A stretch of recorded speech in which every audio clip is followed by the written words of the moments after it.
step is a distinct honor. This is a privilege.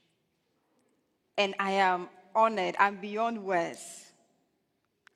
I stand before you today, and I am here to welcome to the stage His Excellency, the President of the Republic of Sierra Leone, His Excellency Julius Maada.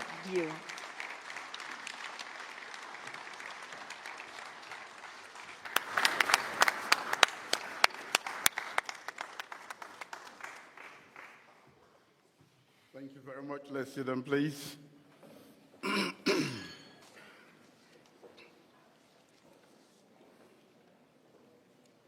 Madam First Lady, the Director General of WTO, my dear sister, Dr. Ngozi Okonjo-Iweala, the President and Executives of the Oxford Africa Society, Dean of the Blavatnik School of Government, Professor Nari Woods, fellow Africans, distinguished ladies and gentlemen, I bring you warm greetings from the Republic of Sierra Leone, our beautiful country on the stunning West African coast. As we gather here today at the prestigious Oxford Africa Conference on the eve of Africa Day, I am struck by a profound contradiction. For centuries, ladies and gentlemen, the narrative of Africa has been shaped by outsiders. Our beloved continent, the cradle of humanity and home to ancient civilizations, bear immense cultural wealth. Yet, it has been reduced to simplistic narratives of dependency, conflict, and underdevelopment. These external narratives have influenced global perceptions, but even more dangerously, have shaped how we view ourselves.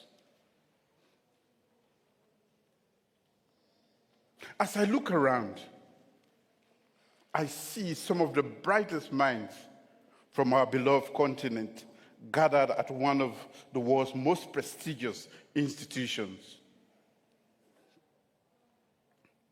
And in these esteemed halls of Oxford, where knowledge is valued, Africa's intellectual contributions are still undervalued. Our perspectives marginalized,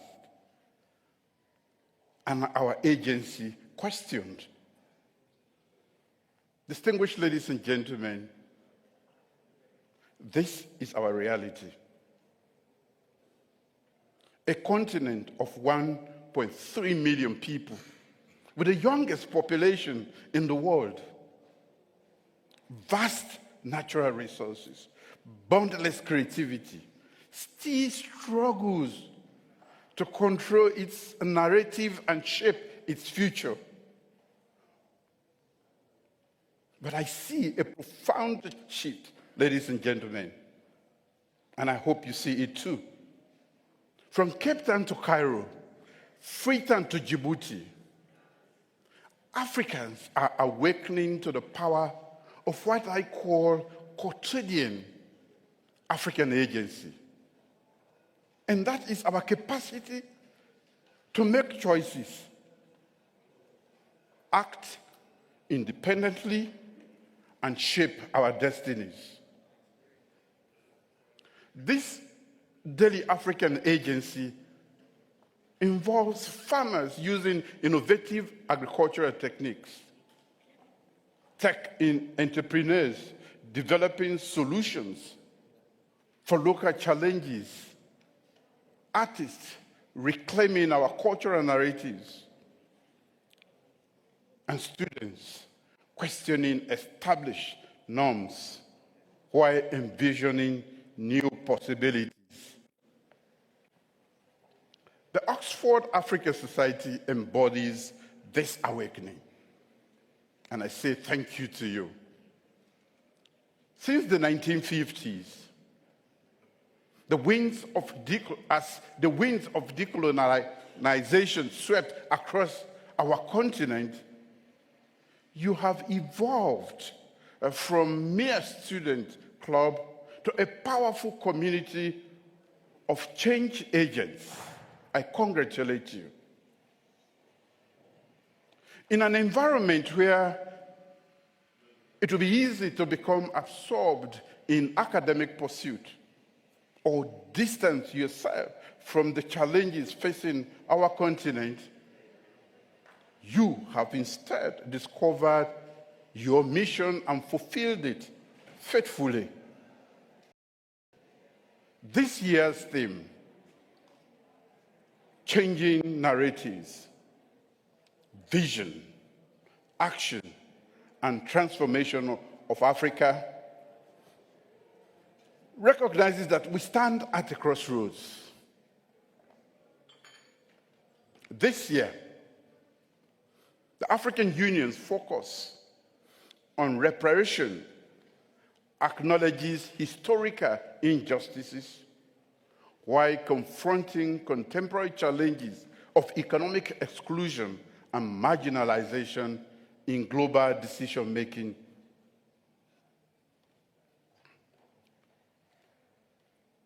We are all called to reimagine Africa, not as it has been portrayed, but as we know it to be, a continent of agency, innovation, untapped potential, ready to take its rightful place on the global stage. Yet, we would be naive to underestimate the resistance to this transformation. The path ahead is fraught with formidable obstacles, both external and internal. Externally, we face a global order that is not designed with our input or interest in mind. The COVID-19 pandemic exposed this reality. When vaccines became available, ladies and gentlemen, Africa stood last in line, not by accident, but by design. International financial systems continue to disadvantage our economies. Although we contribute relatively small amounts to global greenhouse gas emissions, climate change disproportionately affects our communities. And global media persist in portraying our continent through a lens of poverty, conflict, and helplessness. Madam President, distinguished ladies and gentlemen, internally, we must confront uncomfortable truths. Rising debt levels threaten our economic sovereignty. Food insecurity challenge our most basic resilience. The digital divide risks leaving our young people behind in the global knowledge economy. Governance failures have eroded public trust in our institutions in Africa. And all too often, our 54 nations speak with 54 different voices on global stage, diluting our collective influence. Perhaps most insidiously, We struggle against internalized narratives that limit our imagination of what African can truly be. After generations of being told what we cannot do, some have begun to believe it. These challenges can seem overwhelming. They might tempt us to retreat into the comfort of familiar patterns or seek external saviors. But there are no external saviors. But this is precisely what the old narrative would have us do. I stand before you today, not with easy answers, but with a powerful guiding principle. African agency. This principle, the insistence that Africans must be the primary architects of Africa's future, can illuminate our path forward. African agency is not merely a philosophical concept, but a practical approach to development, governance, and international relations. It demands that we move from being policy takers to policy makers, from consumers of others' solutions to creators of our own. In Sierra Leone, we have embraced this principle through our National Development Plan, which centers on 5 transformative game changers. 1, feed Salone, that is food security. This is our comprehensive strategy for food security and agro-industrial transformation, which puts our farmers at the center of our economic future. 2 is human capital development. Our bold reforms in education and healthcare that prepare our people to participate in the global knowledge economy and help shape it. 3, the youth employment scheme to create dignified, sustainable jobs that harness the creativity and energy of our young population. Technology and infrastructure development, using digital transformation to catch up and leapfrog traditional development stages. 5, public service reforms to enhance governance and service delivery to rebuild trust between citizens and government. These initiatives align with AU Agenda 2063 and the UN Sustainable Development Goals, demonstrating how national strategies can advance continental and global ambitions. But more importantly, ladies and gentlemen, they represent African solutions to African challenges, designed with specific context and aspirations in mind. Ladies and gentlemen, if the African agency is our compass, then what is our map? How do we translate this guiding principle into concrete action? Our plan must operate simultaneously at multiple levels, from the individual to the continental, from the cultural to the economic. First, we must assert our epistemic agency. And I say that again. We must assert our epistemic agency. Africans must lead knowledge production about Africa. This involves decolonizing education, prioritizing indigenous knowledge systems, and ensuring that African voices are adequately represented in global intellectual discussions. As Nelson Mandela once asserted, and I quote, "Education is the most powerful weapon which you can use to change the world." End of quote.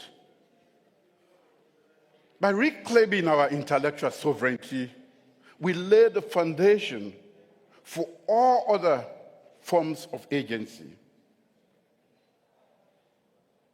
Second, we must institutionalize African agency in science, technology, engineering, and mathematics, promoting our continent's role in and advancing these fields. Africa has produced innovations that address unique African challenges, including mobile platforms and medical diagnosis suited for resource-limited environments. We must scale these successes through increased investment and cross-border collaboration in the continent. Third, we must assert African agency in key economic sectors like agriculture, extractive, and trade.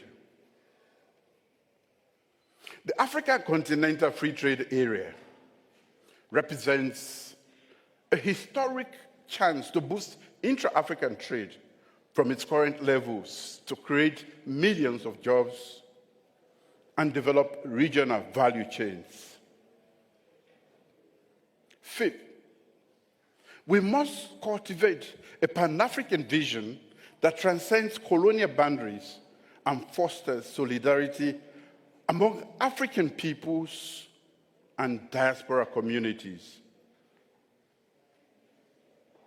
As Kwame Nkrumah reminded us, I am not, and I quote, "I am not African because I was born in Africa, but because Africa was born in me."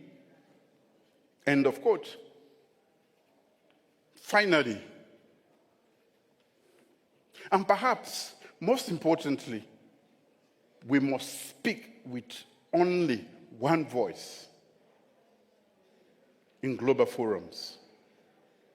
Our influence becomes undeniable when 54 nations of Africa align their positions on trade, climate, or financial architecture reforms.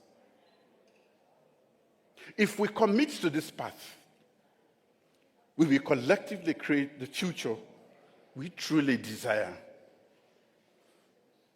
Ladies and gentlemen,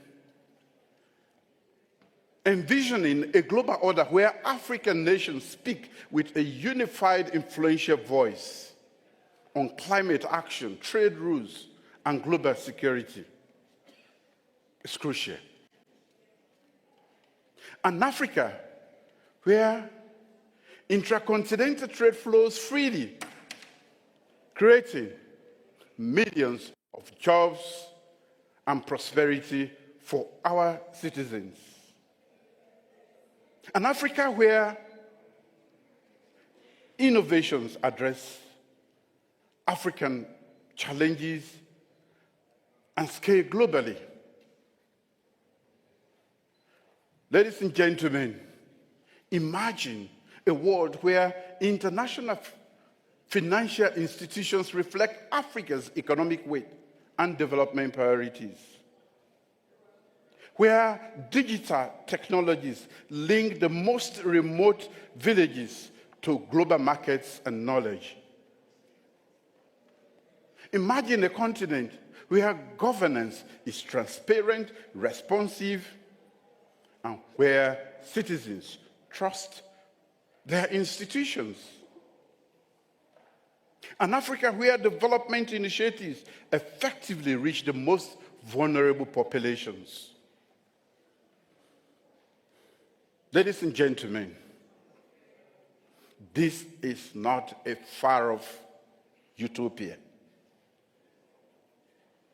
The fundamental elements are already being assembled through initiatives like the AFCFTA, the APRM, and various regional integration efforts.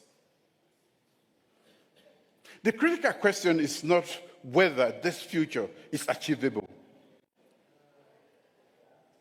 but whether we will act with enough urgency, unity, and strategic vision to realize it. Changing the narrative about Africa involves more than just a shift in perceptions. It is about fundamentally transforming our realities. It is about building the Africa we want and shaping the international order we deserve. It is about telling a story of hope, resilience, and opportunity, not as public relations, but as a lived experience for all Africans. Distinguished guests, ladies and gentlemen, fellow Africans here, I address you today not as distant observers, but as active participants in this unfolding story. To the members of the Oxford Africa Society, you are part of a tradition of African excellence that spans generations. Your presence as this esteemed institution is not just a coincidence, it is crucial for the transformation of our continent. So, as you develop your knowledge and expand your networks, remember that you are not just building personal careers, but also contributing to a collective journey. Return to the continent, either physically or through your work, and apply your brilliance to our most pressing challenges. To policymakers and leaders like myself here, let us move beyond the rhetoric to implementation. Let our commitment to the African Agency be reflected in our budgets, policies, and diplomatic positions. Let us have the courage to challenge external demands when they do not serve our people's interest. To our international partners, we welcome collaboration that is grounded in mutual respect and shared interest. But understand that the era of externally imposed solutions is over. The most effective partnership we recognize and amplify African agency rather than substitute for it. Distinguished ladies and gentlemen, on May 25th, 1963, when representatives of 30 African nations convened in Addis Ababa to form the Organization of African Unity, Emperor Haile Selassie reminded them, and I quote, "The task on which we have embarked, the making of Africa, will not wait. We must act to shape and mold the future and leave our imprint on the events as they slip us into history. End of quote. 62 years later, as we gather on the eve of Africa Day, his words resonate with renewed urgency. Our sacred mission remains to unite our continent, restore its dignity, and secure its future. It will not be easy, but it is not beyond our reach. Africa is waiting. Africa is watching. The world is listening. History is waiting. Thank you.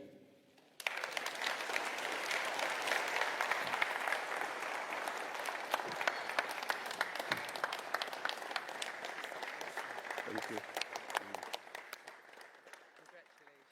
Thank you. His Excellency, the 5th President of Sierra Leone, His Excellency Julius Maada. Such an excellent